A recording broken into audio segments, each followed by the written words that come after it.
Hello, मैं अरविंद शर्मा तैयारी कराता हूँ फिजिक्स और मैथ की 10th, 11th, 12th और IIT जेईई के लिए। स्वागत है आपका हमारे प्यारे चैनल फिजिक्स और मैथ्स में। आज हम डिस्कशन करने वाले हैं केमिकल प्रॉपर्टीज ऑफ मेटल्स के बारे में। लास्ट लेक्चर में हमने physical property of metal and non metal पढ़ा था, जिसमें हमने टफनेस, हार्डनेस, डक्टिलिटी, मेलेबिलिटी और जो प्रॉपर्टी थी ब्रिटलनेस, ये सब हमने पढ़ा था। आज हम केवल केमिकल प्रॉपर्टीज पढ़ने वाले हैं। तो पहले पढ़ लेते हैं burning of metal. Burning of metal, जब भी किसी भी मेटल या नॉन मेटल या किसी को भी जलाया जाता है, जलाने का मतलब क्या होता है? बर्न किसकी हेल्प से होता है? ऑक्सीजन। ऑक्सीजन की हेल्प से बर्न होता है, मतलब रिएक्शन किसके साथ होने वाली है? ऑक्सीजन के साथ। अब कोई भी मेटल ले लेते हैं, एल्यूमिनियम, इसकी रिएक्शन ऑक्सीजन के साथ कराएंगे तो क्या बनेगा? ये आपका सॉलिड है, ये आपका गैस है, एल्यूमिनियम ऑक्साइड, Al2O3। अब आप चाहो तो इसे बैलेंस कर लो, 2 3 2 Al2O3। इसे ठीक से देखो, हमने Al2O3 बनाया, ये क्या है आपका? Aluminium oxide. Aluminium oxide. अब इसी तरह से कोई और भी एलिमेंट, अगर ऑक्सीजन के साथ रिएक्शन करेगा तो क्या बनाएगा? मेटल का ऑक्साइड बनाएगा। तो हमने यहां से ये देखा है कि जब मेटल बर्न होता है, बर्न होने का मतलब रिएक्शन करता है ऑक्सीजन के साथ, तो मेटल का ऑक्साइड बनता है। मेटल ऑक्साइड बनता है, ठीक है। अब मेटल ऑक्साइड सभी मेटल्स का स्टेबल नहीं होता है। ये स्टेबल है, स्टे कर सकता है, रह सकता है। लेकिन अगर हम बात करें सोडियम, किस केस में? अगर सारे मेटल ऑक्साइड की बात करें, इन्हें अगर हम वाटर में डिसॉल्व करें, किसके अंदर? वाटर में डिसॉल्व करें, तो सभी इनसोल्यूबल नहीं होते। कुछ ऐसे भी होते हैं जो वाटर के अंदर सोल्यूबल हो जाते हैं। जैसे ये, इसकी बात करें एल्यूमिनियम ऑक्साइड की, तो ये वाटर के अंदर इनसोल्यूबल है, या कोई और भी इनसोल्यूबल होते हैं।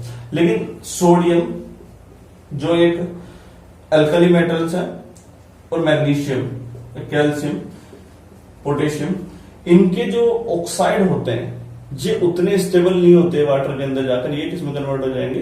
हाइड्रोक्साइड में कन्वर्ट हो जाते हैं।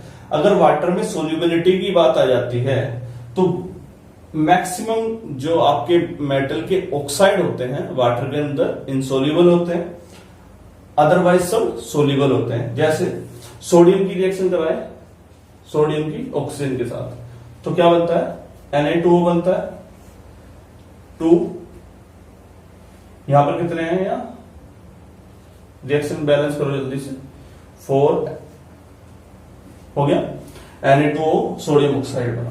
क्योंकि सोडियम ऑक्साइड वाटर के अंदर सोल्यूबल है, तो ये रिएक्शन किससे करेगा? वाटर से, HOH। जब वाटर के साथ रिएक्शन कराएगा तो आपका क्या बनेगा? Sodium hydroxide, 2NaOH plus heat निकल जाएगी। तो हमें यहां पर क्या बना? Sodium hydroxide. तो कोई भी मेटल का ऑक्साइड या कोई भी मेटल रिएक्शन करता है वाटर के साथ, तो आपका क्या बन जाता है? मेटल का हाइड्रोक्साइड बन जाता है। ये हमने यहां से देखा है। तो इसके हमारी नेक्स्ट रिएक्शन भी आ जाती है। बर्निंग का मतलब समझ में आया था, हमने केवल ऑक्सीजन के साथ रिएक्शन करनी है, और ऑक्सीजन के साथ रिएक्शन करके केवल मेटल ऑक्साइड बनता है। ओके, नेक्स्ट केस में बात करते हैं रिएक्शन विद वाटर, जो हमने अभी भी देख ली। अगर हम किसी भी मेटल की रिएक्शन कराएं वाटर के साथ, जैसे अब ये भी नहीं पढ़, ये तो ऑक्साइड की रिएक्शन थी। सोडियम की रिएक्शन डायरेक्ट वाटर के साथ कराएं तो क्या बनेगा? सोडियम हाइड्रोक्साइड और प्लस हाइड्रोजन, NaOH। और वाटर को अगर हमें H2 में ही लिखना है तो 1/2 हम लगा सकते हैं। अब ये 2 को चाहे इधर ले जाओ, 2Na plus 2HOH equals to 2NaOH plus hydrogen. तो एक सिंपल वाला तरीका है जिससे हम डायरेक्टली रिएक्शन को इक्वेट कर सकते हैं, दोनों तरफ बैलेंस कर सकते हैं, है ना।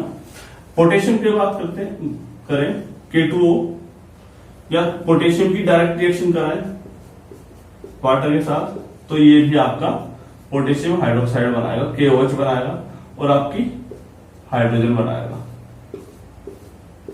तो कोई भी मेटल जब रिएक्ट करता है वाटर के साथ, तो हमें क्या मिलता है? एक बेस मिलता है। बेस का मतलब बेस मिलता है, जिसके अंदर OH माइनस आयन प्रेजेंट है, और दूसरा क्या मिला, हाइड्रोजन गैस। ये हालांकि रिएक्शन जो हम पढ़ रहे हैं ये वाली हमने पहले भी पढ़ ली है, किसमें, एसिड बेस के केस में पढ़ ली है, और केमिकल रिएक्शंस में भी हमने इन्हें पढ़ लिया है। नेक्स्ट रिएक्शन की बात करते हैं। जब कोई मेटल रिएक्ट करता है एसिड के साथ, कोई भी मेटल रिएक्ट करता है एसिड के साथ, metal react with acid, acid के साथ रिएक्शन करने पर क्या बनता है, उस मेटल का सोल्ट तैयार होता है प्लस हाइड्रोजन बाहर निकलती है, मेटल का सोल्ट प्लस हाइड्रोजन गैस बाहर निकलती है। ओके, लेकिन ये हर किसी के केस में नहीं होता है। अगर एसिड आपका HCl है, HNO3 है, तो H2SO4 है, तो ये ठीक है, hydrochloric acid, H2SO4, sulphuric acid या और कोई एसिड हो। लेकिन अगर हम बात करें HNO3 के केस में, HNO3 कौन सा एसिड है, नाइट्रिक एसिड। नाइट्रिक एसिड के केस में अगर कोई मेटल रिएक्शन करता है, कोई भी मेटल, हम फिलहाल सोडियम नहीं लेते, मेटल ले लेते हैं, कोई भी मेटल रिएक्शन करता है तो आपका मेटल नाइट्रेट बनता है, मेटल नाइट्रेट जो कि आपका एक मेटल सोल्ट है। लेकिन साथ में जो हाइड्रोजन बनती है, हाइड्रोजन वो ऑक्सीडाइज हो जाती है, क्योंकि ऑक्सीडाइज्ड हो जाती है, और ऑक्सीडाइज हो जाने की वजह से जो वाटर हाइड्रोजन है वो वाटर के अंदर कन्वर्ट हो जाती है। क्या बन जाता है हमारा, H2O, वाटर बन जाता है। तो यहां से हमने देखा मेटल की जब एसिड के साथ रिएक्शन कराते हैं तो आपका मेटल सोल्ट और हाइड्रोजन गैस बनती है। In the case of HNO3 और nitric acid we get metal nitrate as well as the water, not hydrogen.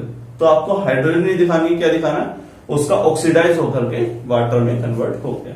ठीक है, अब कुछ रिएक्शन लिख लो, ये हालांकि हमने लिख रखी है, जल्दी से बताओ कोई सी, जल्दी बताओ कोई ऐसी रिएक्शन जो हमने ना पढ़ी हो। ऐसे तो कोई रिएक्शन होगी ही नहीं, है ना। चलो, एल्यूमिनियम के H2SO4 के साथ रिएक्शन कराओ, क्या बनेगा, Al2SO4 का whole thrice plus water. Balance कर लोगे, नहीं, 3 यहां पर 3 हो गए, सल्फेट हो गया आपका बैलेंस। एल्यूमिनियम कितने हैं यहाँ, 2, हाइड्रोजन कितने हैं, 3। ठीक है, अभी बैलेंस हो गया, एल्यूमिनियम सल्फेट बना और हाइड्रोजन गैस बनी। अगर रिएक्शन कराएं हम पोटेशियम की HCl के साथ, तो पोटेशियम क्लोराइड बनेगा और हाइड्रोजन गैस बाहर निकलेगी। ठीक, तो ये हमने क्या देखा कि किसी भी एसिड के साथ रिएक्शन करने के बाद हमें एक सोल्ट तैयार हो रहा है, एक सोल्ट मिल रहा है, और हमें साथ में हाइड्रोजन गैस प्रिपेयर हो रही है। ठीक है, ये अब तक हमने देखा है। समझ में आ रहा है। ठीक, अब हम बात करें reaction of metal with a salt of another metal. एक मेटल की रिएक्शन करानी है, किसी मेटल की, कोई मेटल है X, उसकी रिएक्शन करानी है सोल्ट ऑफ अनदर मेटल, कोई और मेटल है Y, इसके साथ रिएक्शन करानी है, तो क्या बनेगा।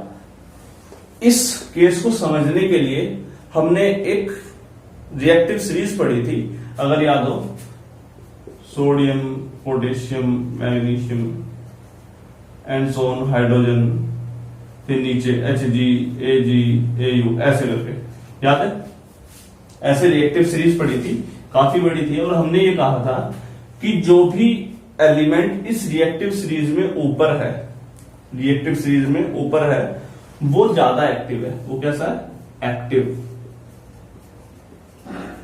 वो एक्टिव है।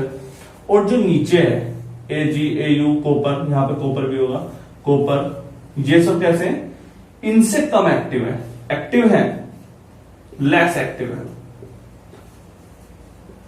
जो एलिमेंट उस रिएक्टिव सीरीज में ऊपर था वो ज्यादा एक्टिव था, नीचे जो था वो कम एक्टिव था। ये हमने उस रिएक्टिव सीरीज के केस में पढ़ा था। तो हमने ये बताया था कि कोई भी एलिमेंट जैसे जिंक, अगर जो कि उस रिएक्टिव सीरीज में ऊपर है, उससे नीचे वाले एलिमेंट के साथ के सोल्ट के साथ रिएक्शन करता है तो सिंगल डिस्प्लेसमेंट रिएक्शन हो जाती है, वो उसको बाहर निकाल देता है। तो कॉपर आपका बाहर निकल जाएगा, क्या बनेगा? Zinc sulphate plus copper, copper plus zinc sulphate equals to, क्या ये रिएक्शन पॉसिबल होगी?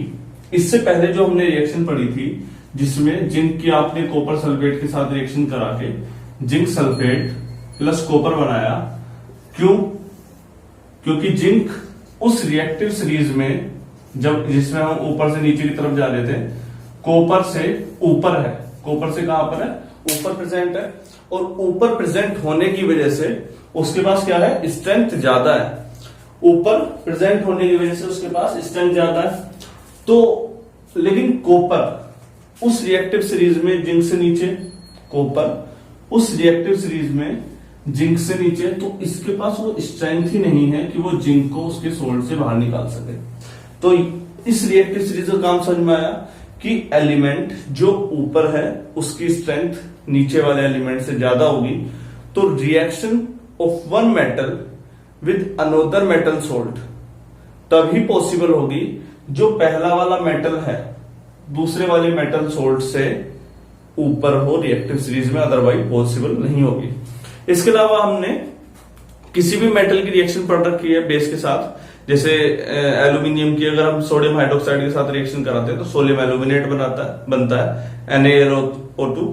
अगर हम जिंक की रिएक्शन कराते हैं सोडियम हाइड्रोक्साइड के साथ या किसी और सोल्ट बेस के साथ तो सोडियम जिंकेट बनता है। अदरवाइज कोई भी मेटल बेस के साथ रिएक्शन नहीं करता है। ओके, तो ये हमारा एक बेसिक डिस्कशन था इस टॉपिक के ऊपर, केमिकल प्रॉपर्टीज ऑफ मेटल के ऊपर। आज के लिए इतना सफिशिएंट है। मेहनत करिए, आगे बढ़िए। Good luck.